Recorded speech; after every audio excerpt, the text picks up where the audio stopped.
Chris and I had been doing graveyard shifts long enough to establish our rhythm, but that night felt off from the start. The first time the black sedan showed up, the clock had struck 12:30. I watched it circle the lot rather slowly and disappear, leaving dust and dread behind. It returned at 1:10, and then again at 1:45, repeating the same slow loop. I tried peeping inside, but the windows were too dark. When I told Chris about it, he shrugged and said, "Maybe they were lost. It is a highway, Maya."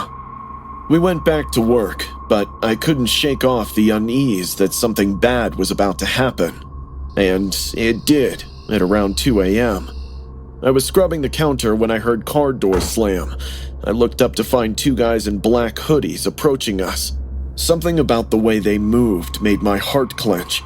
Before I could alert Chris, they kicked the door open.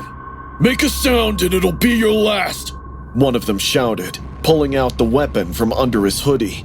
It was a crowbar, gripped like he'd used it before. His friend pulled out a hunting knife. "Register, now!" he snapped, making me jump. I tried to open the register, but my hands wouldn't stop shaking. Chris came out of the kitchen and immediately paled. "Easy," he said, putting his hands up. "Just take whatever you want." The knife guy jumped over the counter and shoved me aside. I stumbled and landed at Chris's feet, while the robber took the cash and growled as if disappointed. $343? Where's the rest?" he demanded, eyes darting all around. "Tell me or I start cutting." "That's all we've got. Please, we don't..." I choked. He retorted with a smack across the face so hard it made my ear ring. "Lie again and see what happens," he hissed. Chris tried to step in, but the crowbar guy wouldn't let him. The swing landed hard in his ribs, making him drop to his knees. Before he could recover, the robbers started herding us both into the back office. They kept demanding money, hurling profanities and kicks. When they still couldn't find anything, the guy with the knife snapped. But before he could reach out to me, Chris pulled me up and shoved me back into the walk-in freezer. He slammed the door before I could react. "Chris!" I threw myself against the door, but it wouldn't budge. Through the small window in the steel, I watched everything fall apart. Chris was already bleeding from the ribs, yet he positioned himself between the robbers and the freezer. He kept shouting at them to back off, to leave us alone. They didn't listen. The crowbar guy kicked him in the face, making his nose just explode. Still, he wouldn't release his grip.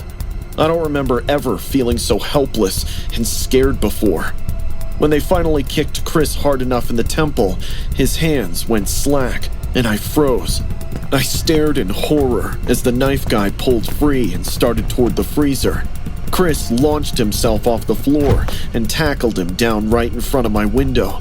He was on top, trying to pin the guy, blood all over his face and dripping onto the man beneath him.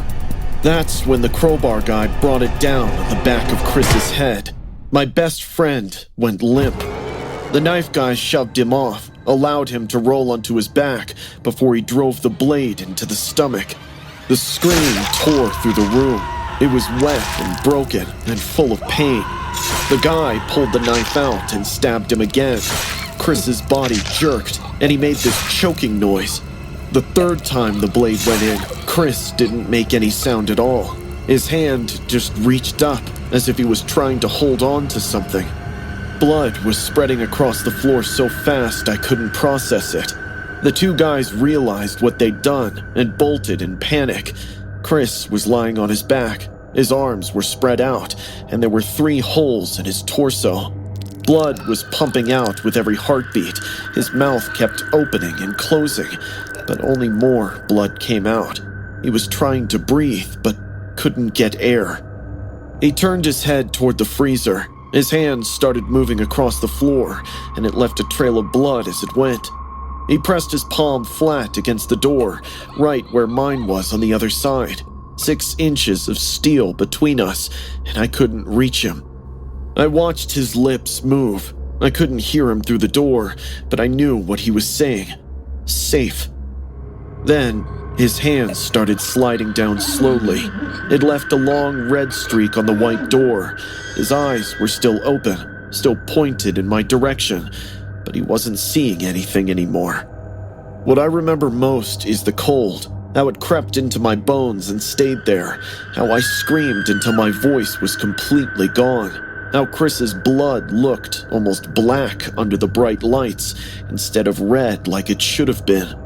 I don't remember who found us or called the police, but I do remember how hard I begged the paramedics to save my friend. They tried for 18 minutes, but 3 stab wounds and massive internal bleeding weren't something they could undo. Eventually, Chris lost the fight. Police caught the punks 6 hours later at a motel 2 towns over. They still had the knife and $347 in cash. That was the price of my best friend's life. It's been 9 months, and I'm still not over it. I don't think I'll ever be. Sometimes, late at night, I feel that freezer cold again. I see Chris's hands sliding down the door, leaving that red streak behind. The storm hit around midnight, making the McDonald's sign flicker and the windows rattle. I was working drive-thru, which meant wearing that stupid headset and pretending to be cheerful. Night shifts usually weren't that dead, but the storm had scared everyone off. I was wiping down the drink station when the headset beeped. "Welcome to McDonald's. What can I get for you?" Static crackled through the line before a male voice came through, sounding like someone was calling from a pool bottom. "Medium fries, vanilla shake." "All right, pull around to the first window." I glanced at the drive-thru camera monitor, but couldn't spot a car or a headlight. It was just the empty lot and the speaker box getting hammered by the downpour. Sir? Are you still there?" I waited about 30 seconds, then pressed the button again. "Sir, if you're having trouble with your car..." The headset beeped. "Medium fries, vanilla shake," he repeated. I checked the camera again, but still couldn't spot him. "Sarah?" I called my manager. "The drive-thru camera's acting weird. Someone keeps ordering, but I can't see him." Sarah came over and squinted at the monitor. Probably storm interference. Go check on them. I grabbed an umbrella and pushed through the side door. The rain soaked me immediately. Outside, the parking lot was empty, except for our 2 cars. I walked around to the drive-thru lane.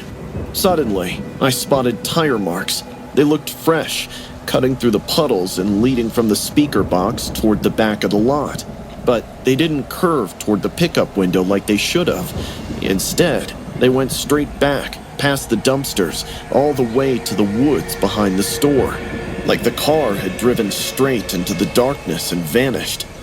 I paused for a second, but couldn't help to ignore the marks. I followed them deeper into the woods. A pair of headlights flickered through the branches, barely visible through the rain and trees. There was a silver sedan wrapped around a massive tree trunk. The entire front end had crumpled like a tin can. Steam rose from what was left of the engine, and the windshield looked like a spiderweb of cracks. I pulled out my phone with shaking hands and turned on the flashlight. The driver was still in his seat, slumped sideways against the door, eyes closed, wearing a business suit that was completely soaked with blood. The entire left side of his skull had caved in. Bone fragments stuck out at angles that made my stomach turn, and I could see brain matter through the matted hair and split skin. He was sitting in the pool of his own blood. His jaw hung loose, barely attached by strips of tissue. "Jesus Christ," I whispered, stumbling backward. My hand shook, and I could hear my heartbeat in my ear. Before I could call 911, the headlights flared to life, nearly blinding me as if someone inside had just flipped them to high beams. Then, a voice hissed right into my ear, so close I felt cold breath on my neck. "You forgot my order." I spun around, but couldn't see anyone behind me except for trees and rain and darkness.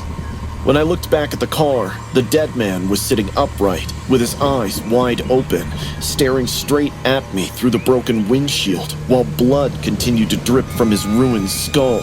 It felt as if he was neither dead nor alive. I ran through the woods, panting in fear and shock. I didn't stop until I burst through the McDonald's back door and slammed it shut. I told the manager everything. Sarah made the call while I stood by the locked door, staring out into the darkness. The police showed up about 15 minutes later with paramedics and a fire truck.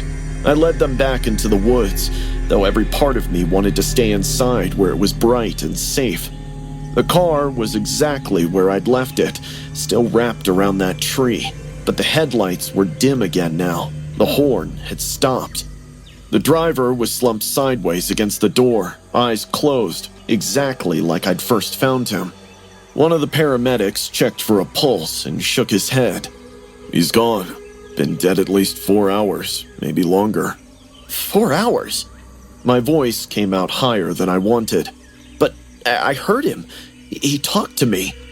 "Son, based on the damage and the body temperature, he probably hit that tree around 8 o'clock tonight." The cop shrugged. "But the headlights came on." "Electrical short from the crash," he explained, walking around the wreck. "Happens sometimes. Battery's still got some juice in it. Makes the lights flicker on and off randomly." I insisted I had talked to him, but they all looked at me like I'd lost my mind and went back taking photos and measurements, then finally loaded the body onto a stretcher. I watched them zip him into a black body bag, and the last thing I saw was his ruined face disappearing behind the plastic. The cop came over and told me the guy's name was Robert James, 42 years old, insurance salesman from Seattle. He'd been driving through when the storm hit, probably lost control on the wet roads and ended up in our woods. They said it happens more often than people think. Nobody had heard the crash because of the thunder. Nobody knew he was out there until I found him. I quit the next day. Told them I was going back to school, needed to focus on classes, whatever excuse came to mind that didn't make me sound crazy. But I know what I saw, what I heard. Sometimes now, late at night when it's raining hard, I hear that voice in my head. I was 17 that November, working the closing shift at the McDonald's on Granville Street in Vancouver. It was a Friday, almost 11:30, and the rain was coming down in sheets. My coworker, Aria, was mopping near the bathrooms while I wiped down the tables, both of us watching the clock. 30 more minutes and we could lock up. That's when a man walked in. At first, he looked like just another late-night customer, drenched from head to toe, maybe a bit high, I'd presume from the way he stood inside the doorway staring right at me. His clothes, a dark hoodie and faded jeans, were soaked through and clung to his frame. But what caught my attention was what he held in his hand. It was a handmade doll, maybe a foot tall, with button eyes and brown yarn hair, pulled back into a messy ponytail. It had a tiny McDonald's uniform on.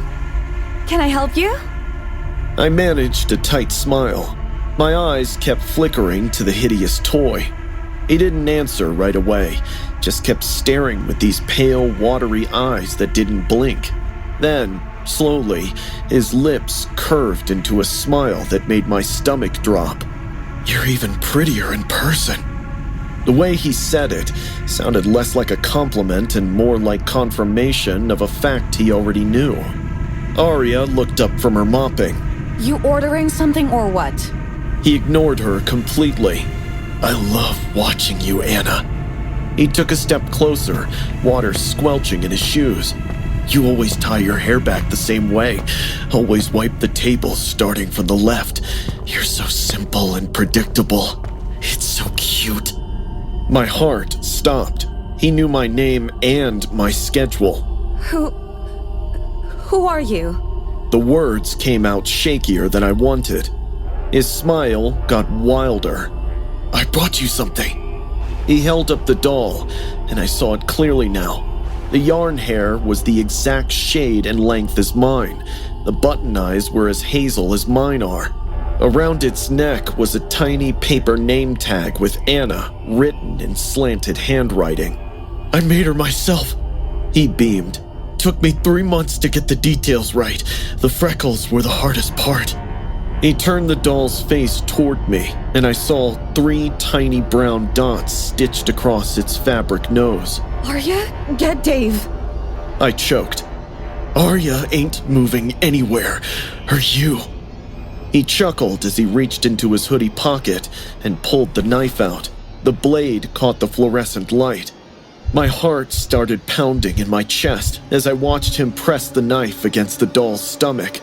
Do you have any idea how long I've been waiting for this? His voice cracked. All those nights I stood out East Hastings, 3rd floor, corner unit. You really ought to lock that bedroom window better, baby. My legs almost gave out. Dave? Arya screamed, backing toward the kitchen. I need you to understand something, Anna. The blade pressed harder against the doll's fabric stomach. You belong to me. From the first time I saw you 6 months ago, I knew. And if I can't have you... He looked down at the doll and plunged the knife in. The fabric split open with a wet, tearing sound. Instead of stuffing, the doll was filled with blood-soaked sponges, raw meat, and tubes of red gel. When he ripped the knife upward, it all came spilling out. Thick, dark liquid with chunks of red tissue poured onto his hands before it splattered onto the white tile. The smell of iron and rot hit me immediately. I wanted to throw up. See? He said, laughing, squeezing the doll until the mess inside burst out in chunks. How easy it is! He stabbed it again and again. Each thrust sent more red splattering across the floor and his clothes. The wet meat inside made sick squelching noises as the knife went in and out. This is what happens to girls who don't listen and ignore someone who loves them. I stared in horror as he grabbed the doll's head and twisted until it came off. More blood and tissue spilled, running down his arms. He held up the severed head, those button eyes still staring, and brought it close to his face. My Anna, he whispered, smooching it. Dave burst through the kitchen door with Arya behind him. What the... The man spun around, knife still in one hand, the doll's head in the other, red syrup dripping everywhere. For a second, nobody moved. Then, sirens started wailing outside, getting closer, and his face twisted. They're gonna take me away from you, he choked out, backing toward the door. But they can't keep me away. He clutched the doll's head to his chest, smearing red across his hoodie. Police came through the doors as he reached them. He didn't resist. Instead, he stayed still there in the rain. As they cuffed him, he mouthed something. I couldn't hear it over the chaos, but could read with my eyes closed. You're mine, Anna. You're mine. The cops revealed I was being stalked by this man for last 1 month. He secretly watched me during my shifts, maybe even followed me home at night. His name was Marcus Hendry. He was schizophrenic, off his medication, and had no family. That was 10 months ago. I moved to a different city, changed my digits, and dyed my hair blonde. I took up a simple gig at a bookstore where I never had to work nights. But some nights, I wake up at 3 a.m., convinced I hear breathing outside my window, convinced I see someone standing across the street in the shadows. The worst part is knowing he's still out there in a cell somewhere, counting down the days, still thinking and planning, because distances, walls, and bars do nothing to people like Marcus. They don't forget, and they know how to wait beyond forever.